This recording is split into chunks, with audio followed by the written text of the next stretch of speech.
Palestina yang sekarang teman-teman kenal, itu ada dua daerah sebenarnya. Yang pertama adalah daerah West Bank atau tepi barat Sungai Yordan yang itu cenderung lebih aman, dan satu lagi adalah wilayah yang namanya Gaza. Yang teman-teman tahu bahwa Gaza itu sekarang dipimpin oleh yang namanya Hamas, gitu ya. Nah, setelah itu dua itu sendiri kan adanya di daerah yang namanya Israel, kita tahu. Nah, kita nggak apa-apa, kita punya pandangan dulu tentang itu, tapi saya akan sedikit sharing ini, insya Allah nanti akan membuat teman-teman paham tentang gambaran besarnya seperti apa. Dan teman-teman juga tahu bahwa Gaza ini kan kayak the world largest prison. Kenapa? Karena Gaza ini sendiri itu kayak satu daerah yang nempel di Mesir. Jadi perbatasan sebelah mana tuh ya? Timur, selatan, barat daya. Jadi barat dayanya itu berbatasan dengan Mesir. Jadi disitulah ada pintu yang namanya pintu Rafah, dan selain pintu Rafah itu, selain itu ada 7 pintu yang lain lagi yang memang langsung berbatasan dengan Israel. Sementara yang sebelah barat itu dia berbatasan dengan Laut Mediterania. Jadi memang Gaza ini ketutup dari manapun. Dia kayak disebut the world largest prison, dan benar-benar hidup mereka itu terkunci dari arah mana saja, sehingga pernah mereka diboikot listrik, air bersih juga susah di sana, dan mereka juga kesulitan dengan segala macam fasilitas, tapi somehow mereka tetap bisa survive, yaitu adalah pertolongan Allah Subhanahu wa taala. Itu adalah Gaza. Dan Gaza ini sendiri terletak di satu wilayah lagi yang dikenal sama orang-orang disebut dengan Palestina. Jadi Palestina ini apa nanti juga akan kita jelasin.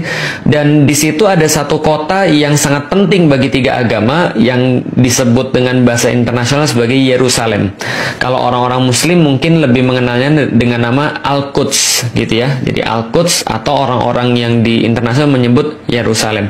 Daerah ini semuanya, ini adalah daerah memang daerah suci terhadap 3 agama. Pertama, agama Yahudi, mereka menganggapnya ini adalah agama yang suci. Karena kenapa? Karena ini yang disebut dengan tanah terjanji bagi mereka, yang mereka ambil daripada kitab-kitab suci mereka. Jadi ini adalah tanah terjanji yang dijanjikan oleh Tuhan kepada orang-orang Yahudi atau Bani Israel. Sedangkan bagi orang-orang Kristen atau orang-orang Nasrani, ini juga menjadi tempat yang suci bagi mereka, karena disinilah letak Yesus mengadakan perjamuan terakhir sebelum dikhianati oleh Yudas Iskariot. Itu kepercayaan mereka.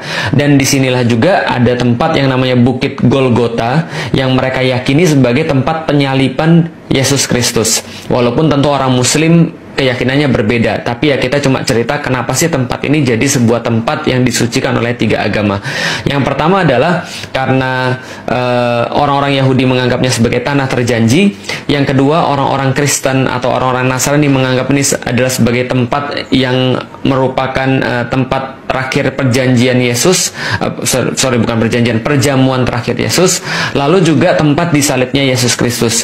Sedangkan bagi orang Muslim, kita sudah tahu bahwa tempat ini menjadi kiblat pertama kaum Muslim, yaitu adalah Masjidil Aqsa itu sendiri. Maka di dalam Al-Quran Allah mengabadikan semuanya ini, betapa penting kaum Muslim ini terhadap daerah yang kita sebut tadi, dengan sebuah ayat yang disampaikan oleh Allah dalam surat Al-Isra. Subhanalladzi asra bi abdihi lailam minal masjidil haram ilal masjidil aqsal ladzi barakna haulahu. Jadi Maha suci Allah yang telah memperjalankan hambanya pada malam hari dari Masjidil Haram kepada Masjidil Aqsa yang telah diberkahi sekelilingnya.